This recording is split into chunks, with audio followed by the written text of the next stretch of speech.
ഗീവർഗീസ് സഹദായെ വെറും ചാത്തനാക്കിയ ഓർത്തഡോക്സ് സഭ. ഒരു കൂട്ടം കള്ളും പൂവൻ കോഴിയും അറുകളെ അമ്മാവൻ ഗർജിച്ചു. ഇത് നിങ്ങള് സന്തോഷിക്കുന്നതിന് വേണ്ടി കള്ളും പൂവൻ കോഴിയും തിന്നുന്നതിന് വേണ്ടി നിങ്ങൾ കാണിക്കുന്ന കൊള്ളരുതാഴിയാകുന്നു ഈ കാണിക്കുന്ന ഇതും.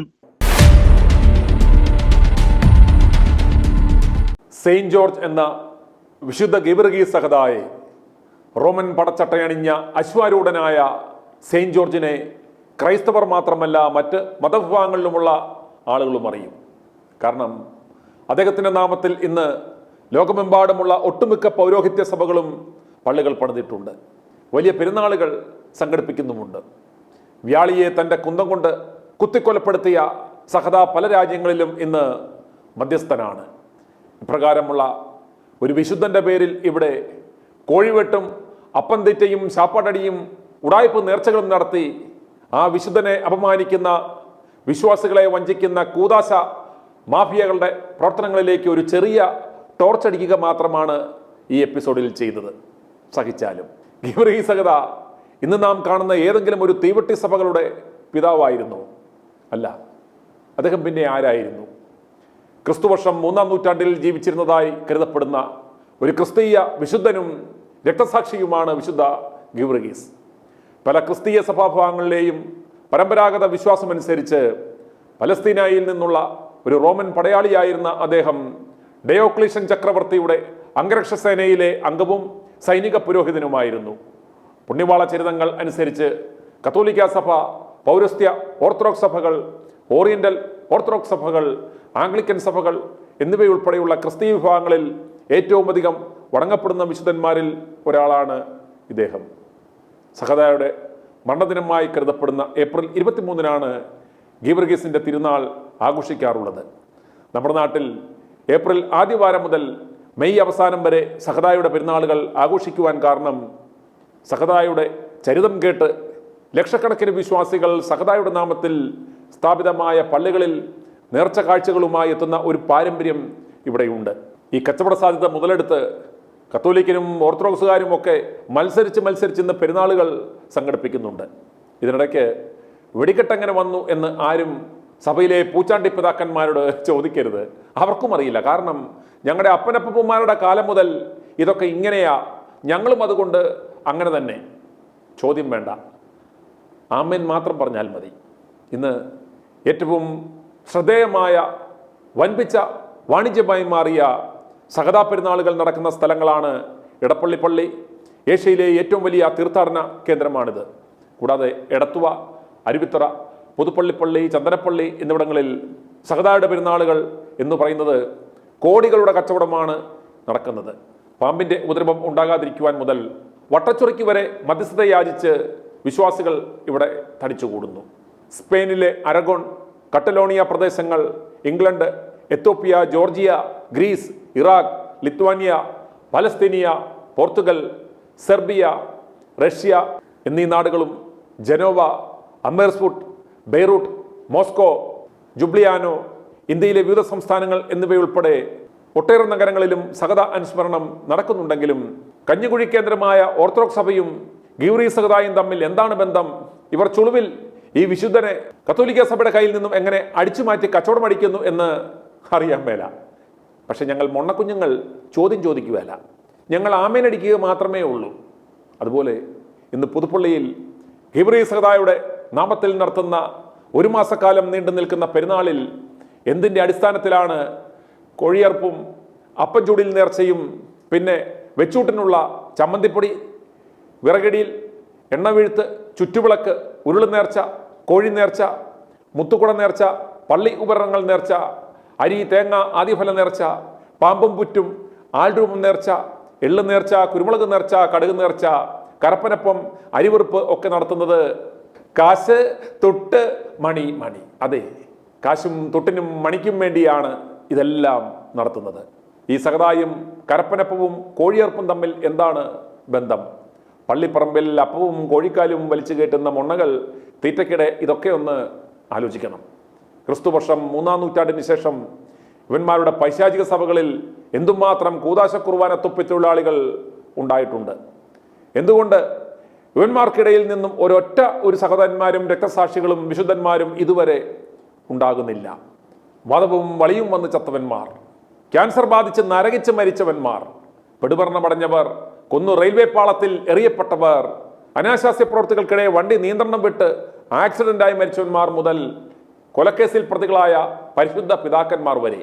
പക്ഷേ മധ്യസ്ഥതയ്ക്ക് ഇപ്പോഴും പണ്ട് വ്യാളിയുടെ അണ്ണാക്കിൽ കുന്തം കൊണ്ട് കുത്തിയ ഗീവറീസ് സഹദ മാത്രം.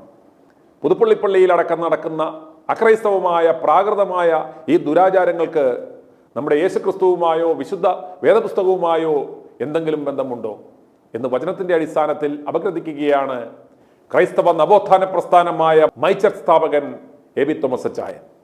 ഓർത്തഡോക്സ് സഭയുടെ ഹോസൂർ റോഡ് ജോൺസൺ മാർക്കറ്റിന് സമീപമുള്ള സെയിന്റ് ഗ്രിഗോറിയോസ് ഓർത്തഡോക്സ് ഇടവാംഗം കൂടിയാണ് തോമസ് അച്ചായൻ. ഇപ്പോൾ പുതുപ്പള്ളിപ്പള്ളിയിൽ ഇവർ പറയുന്നു ചരിത്ര പ്രസിദ്ധമായ ഗീവറഗീസ് സഹദായുടെ ഒരു പെരുന്നാൾ ആചരിക്കുന്നു എന്ന് പറയുന്നു. ഏതാണ്ട് 1 മാസക്കാലം നീണ്ടു നിൽക്കുന്ന പെരുന്നാൾ മാമാങ്കമാണ് നടത്തുന്നത്. അന്നേരം ആ പെരുന്നാളോട് നമുക്കറിയാം, നമ്മുടെ ഈ വെടിക്കെട്ട് ദുരന്തത്തോടനുബന്ധിച്ച് അവർ വെടിക്കെട്ട് വേണ്ട എന്ന് വെച്ചു. പക്ഷെ സകല ആർഭാടങ്ങളും, അതായത് വിശുദ്ധ വേദപുസ്തകവുമായോ ക്രൈസ്തവ വിശ്വാസവുമായോ യാതൊരു ബന്ധവുമില്ലാത്ത തരത്തിലുള്ള പലതരത്തിലുള്ള ആചാരങ്ങൾ. അന്നേരം ഇത് കേൾക്കുമ്പോൾ ഇവരുടെ സഭാംഗങ്ങൾ തന്നെ ചോദിച്ചു പോകും, ഇതും ഈ സഭയും തമ്മിലുള്ള ബന്ധം എന്താണ്, അല്ലെങ്കിൽ ക്രിസ്തുവും തമ്മിലുള്ള ബന്ധം എന്താണ്, വിശുദ്ധ വേദപുസ്തകവും തമ്മിലുള്ള ബന്ധം എന്താണ്? ഈ ആചാരങ്ങൾ കേട്ടാൽ എല്ലാം അറിയാം. ഇതിന്റെ എല്ലാം ഏക ലക്ഷ്യം എന്ന് പറയുന്നത് ഇത് പണമുണ്ടാക്കുക എന്ന ഏക ലക്ഷ്യത്തോടു കൂടി അജ്ഞരായ അറിവില്ലാത്ത ആളുകളെ വചനവിരുദ്ധമായ കാര്യങ്ങൾ ചെയ്യിച്ച് പണമുണ്ടാക്കുന്ന ഈ രീതി, ഇതിനെതിരെ ഇതുവരെ ആരും വിമർശനം ഉന്നയിച്ചത് കണ്ടില്ല. അപ്പോൾ അച്ചായന്റെ ഒരു അഭിപ്രായത്തില്, അച്ചായനും ഓർത്തഡോക്സ് സഭയിൽ ജനിച്ചു വളർന്ന ആളാണ്, ഈ സഭയുടെ വിശ്വാസ പ്രമാണങ്ങളും ഇവരുടെ ആചാരങ്ങളും എല്ലാം അറിയാവുന്ന വ്യക്തിത്വമാണ്. ഏത് ലൈനിൽ നോക്കിയാലും ഈ പറയുന്നതിനെ നമുക്ക് സാധൂകരിക്കാൻ പറ്റുമോ? പുതുപ്പള്ളിയിൽ ഇപ്പോൾ ഇവർ ഈ നടത്തുന്ന ഈ പറയുന്ന ആൾ രൂപം ഉണ്ടാക്കല്, എണ്ണ വീത്തല്, കടുക് നേർച്ച, എണ്ണ നേർച്ച, വിറക് ചുമന്നുകൊണ്ടുള്ള റാസ, കൊടിമര പ്രദക്ഷിണം, ഇതൊക്കെ കാണുമ്പോൾ അച്ചായന്റെ ഒരു അഭിപ്രായം എന്താ? ഇത് ക്രൈസ്തവമാണോ? ദൈവത്തിന്റെ നാമത്തിന് മഹത്വം ഉണ്ടാകട്ടെ. ഒരിക്കലുമല്ല.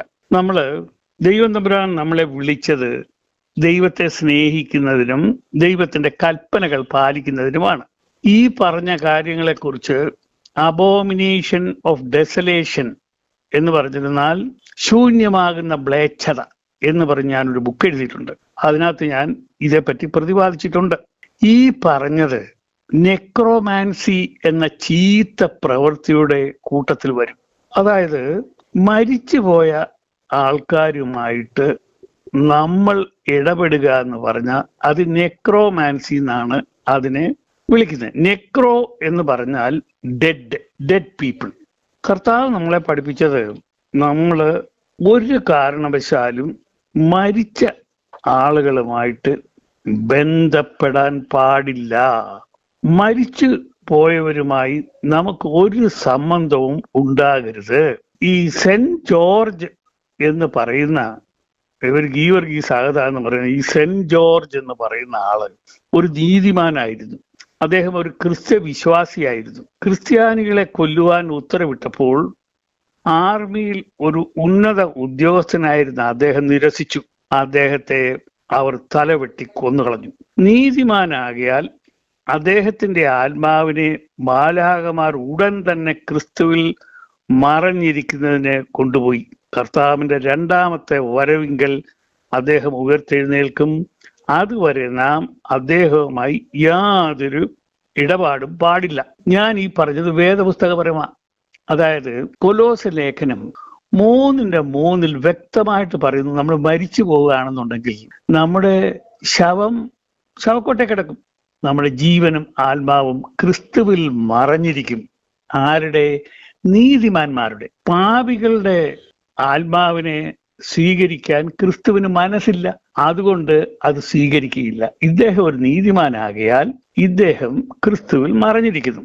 പൗലോസ് അപ്പോസ്തലൻ നമ്മളോട് പറയുന്നുണ്ട്, 1 തിമോത്തി 2:5 പറയുന്നത് ശ്രദ്ധിക്കണമേ, ദൈവം ഒരുവനല്ലോ, ദൈവത്തിനും മനുഷ്യർക്കും മധ്യസ്ഥനും ഒരുവൻ.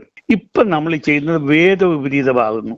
നാം മധ്യസ്ഥന്മാരുടെ പുറകെ പോകുന്നത് അവർക്ക് നമ്മെ സഹായിക്കാൻ കഴിയുകയില്ല എന്ന് അറിയാത്തത് കൊണ്ടാകുന്നു.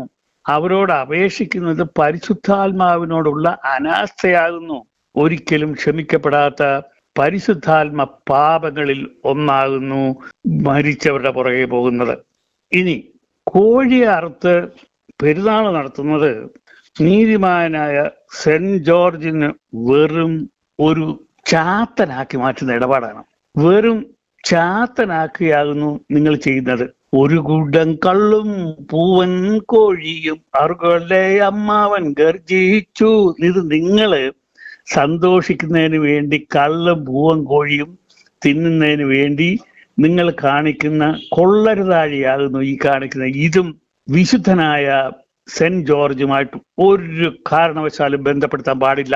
കാരണം നീതിമാനെ തുടരുത്, ദൈവകോപം ക്ഷണിച്ചു വരുത്തരുത്. പിന്നെ പടക്കം പൊട്ടിച്ച് ചാകാൻ ദൈവം പറഞ്ഞിട്ടില്ല.